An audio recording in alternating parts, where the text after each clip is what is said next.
2008 की बात है। मुझे तो पता भी नहीं था मैं मैनिफेस्ट कर रही हूँ और वो मैनिफेस्ट हो गया। मैं इतनी खुश थी। पूरे देश से एंट्रीज आई थी बट आई वाज सिलेक्टेड। अगर आप मैनिफेस्टेशन के बारे में और जानना चाहते हो या बेटर मैनिफेस्ट करना चाहते हो, आप बिल्कुल सही जगह पर आए हो। ड्रीम डे स्पॉट पर हम मैनिफेस्टेशन से रिलेटेड सब बातें करते हैं और हर मंडे हम एक सच्ची मैनिफेस्टेशन कहानी शेयर करते हैं। आज की कहानी मेरी कहानी है जब मैंने बहुत ही छोटी उम्र में एक बड़े से कंपटीशन में काफी ऊंचे लेवल तक क्वालिफाई कर लिया था। कंपटीशन क्यों नहीं जीती, ये जानने के लिए आपको पूरी कहानी सुननी पड़ेगी। आपके बेनिफिट के लिए कहानी के अंत में हम ये भी डिस्कस करते हैं कि मैनिफेस्टेशन क्यों सच हुआ, कौन से वो रीजंस थे जिसकी वजह से मैनिफेस्टेशन सच हो गया। तो मेक श्योर आप ये वीडियो एंड तक देखें ताकि आप भी जो ये रीजंस हैं जिसकी वजह से सच हुआ उन्हें आपकी लाइफ में इम्प्लीमेंट कर सकें। अब थोड़ा रिवाइंड करते हैं।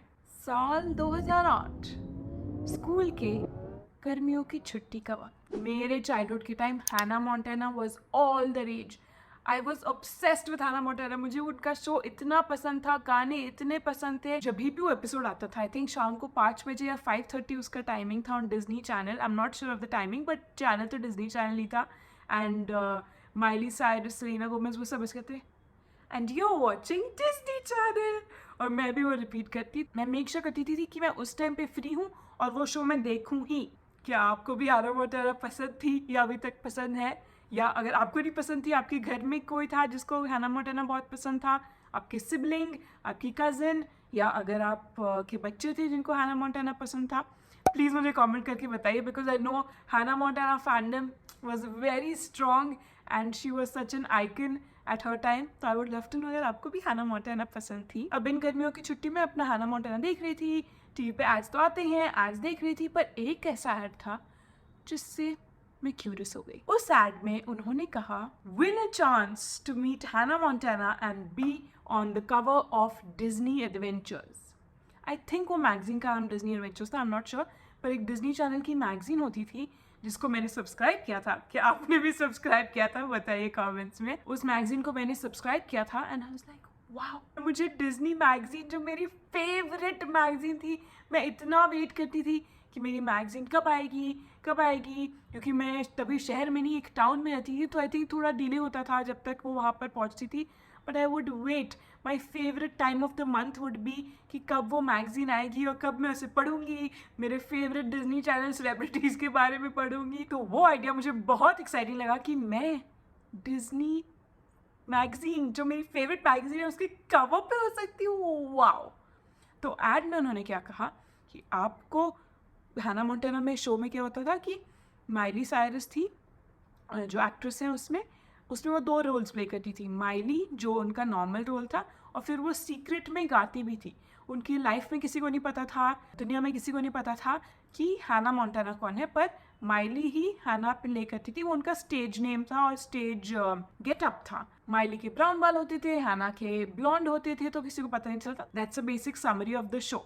तो वो सिंगर थी उस शो में। हैना Montana was the singer, the star performer Hannah Montana थी। तो एड में उन्होंने कहा कि इस नंबर पर फ़ोन करिए, आप कोई भी गाना गाइए एंड अगर हमें आपका गाना पसंद आया तो आप इस कंपटीशन के लिए क्वालिफाई हो जाएंगे। उस समय पे मैं और मेरी दादी एक फ़ोन शेयर करते थे, आई थिंक मोटरोला था, flip phone, and I was very excited क्योंकि वो पिंक था और हमें पता था कि दादी और मैं वो फ़ोन शेयर करेंगे। तो आई वॉज सो हैप्पी कि दादी ने एग्री किया कि हम पिंक फ़ोन रख सकते हैं। And that was my first ever phone. मतलब मेरा नहीं था, दादी का था, पर मैं यूज़ करती थी उसे काफ़ी। तो मैंने वो नंबर डायल किया फ़ोन पे, ट्यू ट्यू ट्यू ट्यू ट्यू, और कॉल किया। फिर कुछ ऑटोमेटेड वॉइस ने इंस्ट्रक्शंस दी और बोला सिंग आफ्टर द बीप या जो भी था, और मैंने गा दिया और मैं भूल गई। And I think Jodha Akbar का कोई सॉन्ग आया, आई am not sure, okay, but I think मैंने जोधा अकबर का कोई गाना गाया था एंड आई सबमिटेड इट। मैंने घर पर किसी को बताया भी नहीं कि मैंने ऐसा कुछ किया है, क्योंकि I just did it for fun, मुझे एक्साइटिंग लगा and I thought okay why not, गा के मैं भेज देती हूँ and we'll see whatever happens. और मैंने थोड़े बहुत म्यूज़िक क्लासेस लिए थे पर कुछ एक्स्ट्रा नहीं। जैसे मोस्ट बच्चे म्यूज़िक क्लासेस किसी न किसी स्टेज ऑफ लाइफ में थोड़े महीनों के लिए करते ही हैं, वैसे ही मैंने भी किया था। ऐसा कुछ नहीं था कि मेरे में कुछ ऐसा हुनर था और टैलेंट था कि मैं सिलेक्ट होने ही वाली थी। मुझे सिर्फ गाने में मज़ा आता था। I used to think it's fun. And एक फ़न चीज़ हैना मोंटाना, दूसरी फ़न चीज़ डिज्नी मैगज़ीन कवर, तीसरी fun cheese singing. I was like, why not? Let me call them and sing. फिर मैं उस बारे में बिल्कुल भूल ही गई। और जैसा कि मैंने आपको बताया, उस टाइम मैं शहर में नहीं, एक टाउन में रहती थी। टाउन का नाम था गांधीधाम। पर स्कूल की सारी छुट्टियों में हम हमेशा बॉम्बे आते थे और हमारे कजिन्स के साथ रहते थे, रिलेटिव्स के साथ रहते थे। तो हर साल बॉम्बे आना तो होता ही था। तो उस साल भी मेरी बॉम्बे ट्रिप प्लान हुई। मेरी दादी, मेरा भाई, मैं, मेरी मम्मी, मेरे पापा, हम सब बॉम्बे आए, हमारे कजिन्स के साथ रहे।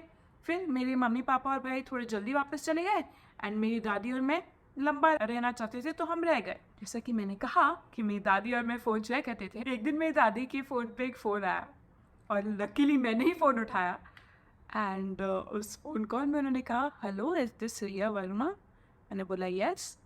बोलते, आपने हाना मोंटाना कॉम्पिटिशन में आपका सॉन्ग सबमिट किया था? बोला हाँ।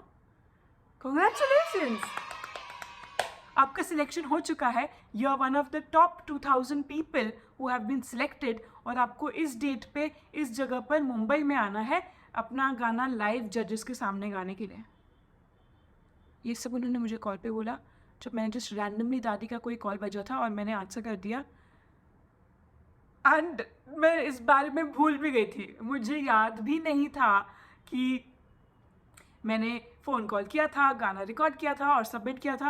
I had forgotten about it, क्योंकि मैं तो मेरी समर वेकेशन एंजॉय करी थी, कजिन्स के साथ इतने मज़े आ रहे थे और मुझे बॉम्बे आना बहुत पसंद था, क्योंकि वो मैं जहाँ पे रहती थी उससे बिल्कुल ही अलग जगह थी and I was very fascinated and मुझे बहुत अच्छा लगता था बॉम्बे में रह के। तो मैं तो खुशी खुशी अपनी वेकेशन एंजॉय ही कर रही थी, भूल ही चुकी थी इस कॉल के बारे में, इस कॉम्पिटिशन के बारे में। पर अब ये कॉल आया तो मैंने मेरी दादी को बताया कि मैंने ऐसे किया था, टीवी पे ऐड आया था और मैंने फ़ोन करके सबमिट कर दिया था। अब मेरे पेरेंट्स तो चले गए थे, तो मेरी दादी ने मेरे पेरेंट्स को फ़ोन करके बताया कि कंप्लेन करते हुए नहीं, जस्ट इन्फॉर्म करते हुए कि ऐसा ऐसा हुआ था, उन्होंने, रिया ने अपना सॉन्ग सबमिट किया था और अब उनका सिलेक्शन हो चुका है और उन्होंने कहा है कि अब बॉम्बे में इस जगह पर आइए अपने ऑडिशन के गाने के लिए। And what timing! वैसे तो मैं गांधीधाम में रहती थी, पर जब उनका कॉल आया तभी मैं बॉम्बे में ही थी। What perfect timing! The story gets better. Okay, तो उनका कॉल आया तो मेरे पेरेंट्स ने कहा ओके। उस कॉल पर उन्होंने हमें बताया था कि आपको एक इंग्लिश गाना प्रिपेयर करना है और एक हिंदी गाना। तो लकीली इमेजिन, ये सारी चीज़ें एड अप कर रही है सो वेल। जिन कजन्स के घर पे मैं रह रही थी वहाँ मेरी बुआ जो थी वो बहुत अच्छा गाती हैं। मेरी बुआ की जो मम्मी है वो भी बहुत अच्छा गाती हैं और उन्होंने ट्रेनिंग ली हुई है और वो क्लासेस लेते थे क्लासिकल म्यूज़िक के लिए, तो उन्हें तो म्यूज़िक बहुत ही अच्छे से आता था। तो मेरी बुआ ने कहा कि ठीक है, मैं तुम्हें सिखाऊंगी। एंड उस टाइम पे आई was a crazy fan of Kareena Kapoor. जब से मैंने उनकी मूवी कभी खुशी कभी गम देखी थी तब से आई was a pooh fan to the point that मुझे एक बार याद है, मेरी स्कूल बस में वापस आए और मैं अपनी सारी फ्रेंड्स को बोली थी मुझे पू बुलाओ, मुझे पू बुलाओ, क्योंकि I just love that character. And काफ़ी सालों तक मेरा करीना कपूर का ऑब्सेशन चला, इसलिए मैंने मेरी बुआ को बोला कि हिंदी वाला सॉन्ग तो हम कोई ना कोई करीना कपूर का ही करेंगे because she is my favourite, तो मुझे उन्हीं का कोई गाना गाना है, पर मुझे याद नहीं है कौन सा वो गाना था। And English song I think, क्योंकि मैंने एक स्कूल में परफॉर्मेंस में कोयर में गाया था साउंड ऑफ म्यूज़िक का these are few of my favourite things, तो वो मुझे आता ही था अच्छी तरह से सुर में, तो इंग्लिश में मैंने वो गाना चूज़ किया। तो हर रोज़ मेरी बुआ और मैं 45 मिनट्स प्रैक्टिस करते, गाना काफ़ी इन्जॉयबल था। आई डोंट नो मेरी बुआ के लिए इन्जॉयबल था कि नहीं, पर मेरे लिए काफ़ी इन्जॉयबल था एंड काफ़ी बहुत एक्साइटिंग था। एंड लकीली मेरी फैमिली ऐसी कि किसी ने मुझे बोला नहीं कि तुमने क्यों ऐसे रैंडमली कॉल किया, कैसे मेरी परमिशन के बिना तुमने किसी कॉम्पिटिशन में एंटर कर दिया। Everyone is pretty chill and relax, तो दे वर एक्साइटेड, दे न्यू कि ये पूरा सेफ है, वो सब उन्होंने चेक किया था। एंड मैं बॉम्बे में ही थी तो उन्होंने भी बोला कि वाई नॉट। तो मुझे याद है मैंने क्या आउटफिट भी पहना था, मैंने मेरी एक फेवरेट जीन्स पहनी थी, ब्लू कलर की जीन्स, और मेरी बुआ के पास एक ग्रे कलर का स्लीवलेस टॉप था जिस पे शाइनी स्टार्स बने हुए थे, तो मैंने वो टॉप पहना था उनका। उन्होंने मुझे थैंकफुली बोला कि मैं ये टॉप पहन सकती हूँ उनका, क्योंकि it match the vibe of Hannah Montana. Hannah Montana बहुत सारे स्टार्स पहनती थी एंड वो पॉप स्टार थी शो में, तो इट वॉज़ वेरी अप्रोप्रिएट। फिर कंपटीशन सिलेक्शन का दिन आया, हम वहाँ पहुँचे एंड बहुत लोग थे, पर मुझे ऐसा कुछ लगा नहीं। आई वॉज जस्ट हैप्पी। मैं इतनी एक्साइटेड थी कि मैंने सोचा ही नहीं कि कोई मुझे एक्सेप्ट करेगा कि नहीं, रिजेक्ट करेगा कि नहीं, इसका रिजल्ट क्या होने वाला है। I was just very excited to be a part of the process and ये मेरे लिए इतना नया एक्सपीरियंस था कि मैं कहीं पे जाके गाऊँ।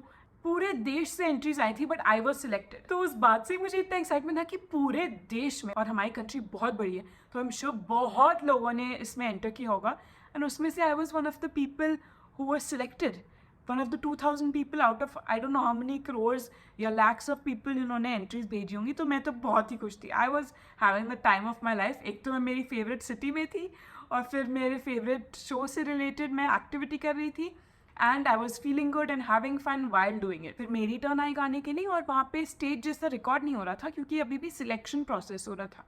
सब एंट्रीज के बाद उन्होंने 2000 लोगों को बुलाया था और 2000 लोग से वो उसे कट करके 200 लोग को सिलेक्ट करने वाले थे और फिर आई थिंक 200 से वो 3 को सिलेक्ट करते और 3 में से एक जो जीतती उनको एक म्यूजिक वीडियो मिलता, डिज्नी एडवेंचर्स पे कवर मिलता और माइली साइरस से मिलने का मौका मिलता। तो मैं इस 2000 के इसमें तो पहुंच गई थी जहाँ पे मेरे को बॉम्बे में आके गाना था। तो मैं गई वहाँ पे, मैंने जजेस के सामने गाया। मुझे अभी भी याद है, even though it was so many years back, कि जब मैं उस रूम में आई एंड जब मैं उन 3 जजेस के सामने खड़ी हुई, आई was feeling a little nervous, little, हाँ बहुत नहीं, बहुत ही कम। एंड कोई कुछ बड़ा सेट नहीं था, सिर्फ एक रूम था एंड 3 कुर्सियाँ थी एंड 3 कुर्सियों पे जजेस बैठे हुए थे। तो 1-2 सेकंड मुझे थोड़ी सी नर्वसनेस लगी, पर फिर उन्होंने बोला इंग्लिश गाओ या हिंदी गाओ, जो भी पता नहीं, एंड मैंने गाया and they said okay good see you bye. तो I also said okay see you bye and मैंने कुछ नहीं सोचा कि अच्छा कैसा गया, कैसे परफॉर्म किया, क्या ये सुर गलत गा दिया, ओ नो अब क्या उन्हें लगा कि मैं नर्वस हूँ तो मैं स्टेज पे ठीक से नहीं परफॉर्म कर पाऊँगी, ये वो एंड इंग्लिश सॉन्ग इसलिए था क्योंकि जो शो था हैना मोंटाना वो इंग्लिश शो था क्योंकि माइली साइरस इंटरनेशनल स्टार थी एंड पूरा show was always streaming in English और आप इंडिया में हिंदी में डब करके देख सकते थे या इंग्लिश में देख सकते थे। इसलिए उन्होंने बोला था इंग्लिश और हिंदी दोनों प्रिपेयर करिए क्योंकि वो जो म्यूजिक वीडियो रिकॉर्ड करने वाले थे आई थिंक वो इंग्लिश और हिंदी मिक्सड में होने वाला था। अब ये सब हो गया, हम उस वेन्यू से वापस हमारे कज़न के घर आ गए, सबने पूछा कैसा था, ये वो everything very exciting, very good. अब कुछ दिन बीते और वक्त आ गया मेरे वापस घर जाने का, बॉम्बे छोड़कर वापस अपने घर जाने का। और मुझे ये सीन बहुत अच्छी तरह से याद है कि हम मेरे कज़न्स के बिल्डिंग के नीचे से उतरे थे, उनकी गाड़ी रेडी थी, हम सारा सामान गाड़ी के अंदर रख रहे थे और मैं मेरी दादी को बोल रही थी दादी अभी हमें नहीं जाना चाहिए, अभी वो कंपटीशन से कॉल आएगा, फिर हमें फिर से बॉम्बे वापस आना पड़ेगा और इससे बेटर है कि कॉल तो 2-3 दिन में आ ही जाएगी ना, तो हम यहीं पे रह जाते हैं वरना फिर से आएंगे। सब हाँ में हाँ मिला रहे थे पर हम फिर भी वापस चले गए। पर जब मैं अपनी दादी को कह रही थी कि let's not go back, let's stay in Bombay क्योंकि कॉल आएगा, मुझे इस बात में बिल्कुल भी डाउट नहीं था कि कॉल आएगा कि नहीं आएगा। आई न्यू कि कॉल आएगा ही। एंड टू रिमाइंड यू फिर से, ऐसा नहीं है कि मैं बहुत अच्छी सिंगर हूँ या मुझे बिल्कुल नॉलेज नहीं है, मुझे सिर्फ बहुत मज़ा आ रहा था and I was having a lot of fun and तो ऐसा नहीं था कि मैंने सोचा ओ आई एम सो टैलेंटेड तो मेरा तो सिलेक्शन होगा ही 2000 से 200 पीपल में, पर मुझे जैसे सिर्फ ये फीलिंग थी, मुझ में इतना सेल्फ कॉन्फिडेंस था,